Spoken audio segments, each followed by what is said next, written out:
Welcome back. How the devil are you? Have you had a good week? My name is Rob, and welcome back to a very windy episode of Secrets of the Bike Path. Should be psychopath, shouldn't it? Anyway.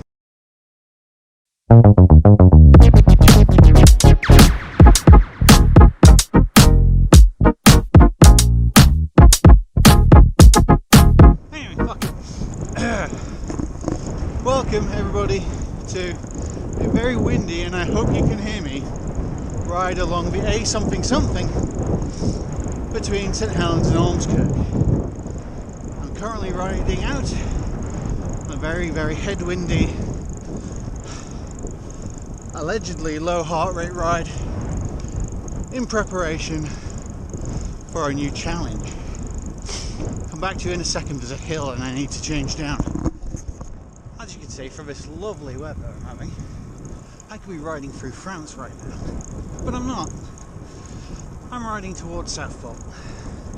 That's got nothing to do with a challenge really, other than I'm doing this training ride to prove out whether I can do long rides. Because since the gravel epic I did, I had a little bit of a back twinge and a bit of sciatica. So I'm just doing a test run now of a relatively flat long run, about 3.5 hours, see if it's capable. And then I'll make a decision after that. Well, I won't make a decision, I've already signed up, started my fundraising and everything, but I'll get back to you in a second. You may be asking, what is the challenge? What is the challenge? Well, it's going to be another Coast2Coast epic. No, it's not the Transpennine Trail, seeing how, as you can see, I'm on the Transpennine Trail. No, it's going to be more epic, but shorter.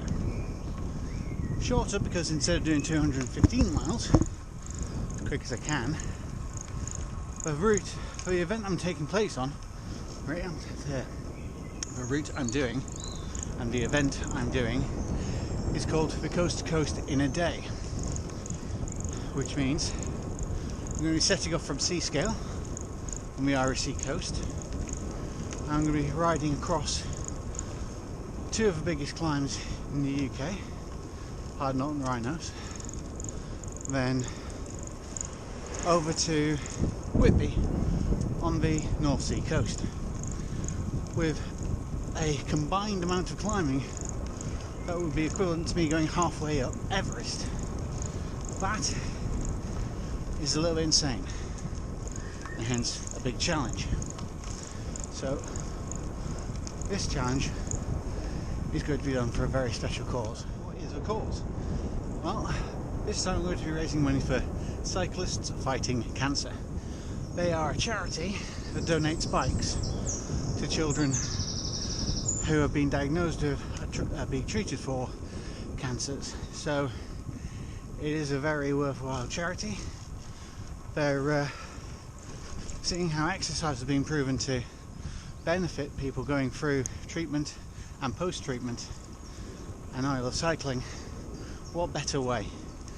The link will be in the description below, and yeah, they're aiming to donate more bikes than ever this year, and I want to help. So, as I said, very worthy charity. I'll also put a link to their website in the description so you can go and see more information about what they do. Anyway, this is getting a little bit technical here, so I'm going to have to pause for a minute. Hello everybody, and welcome back to the shed.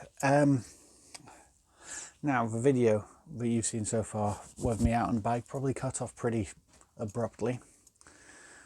As you know, I was out for a ride to see if the numbness I was getting went away.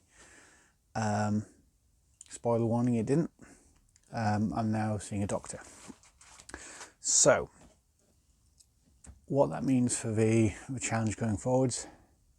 Challenge is in less than 3 weeks' time. The last week of it is I'm going to be in Germany with work.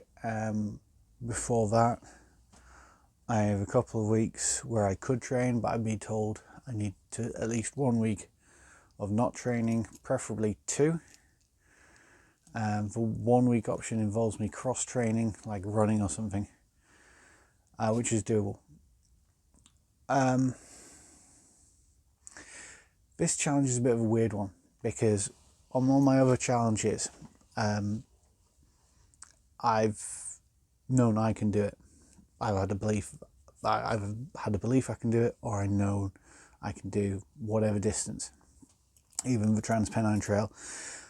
In the last time I attempted that, which was 215 miles, I knew I could do a distance.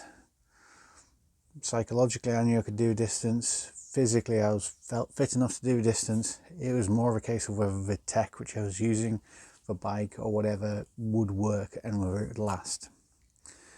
This is the first challenge in a long time. I'd even say the same for the Ultra. I genuinely thought I could do it, even if I had to walk it. I would finish. This is the first challenge, this coast to coast in a day, where I don't think I have the required fitness, and with carrying injury as well, that makes it even more difficult. I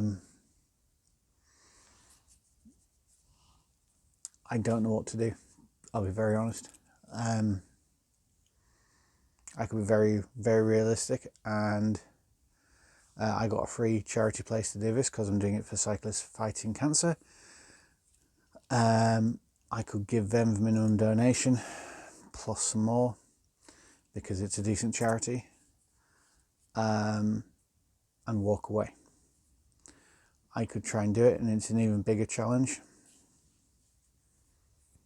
Risk hurt myself very badly. Risk not finishing. That's the whole point of challenge, isn't it? To push yourself. So I'm 6 and 2 threes. I've done the one thing, apart from last time I did the one thing which I shouted at people for, which is rocking up to an event with no training and doing the whole, I did a gravel epic in this case with no training, or I did an ultra with no training. That's dangerous and that will hurt your body.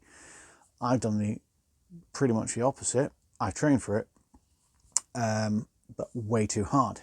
To put it into context, I went from doing absolutely no training after that gravel ride and after the St Helens 10k into doing pretty hefty hill sessions, either on the new bike or the old bike, and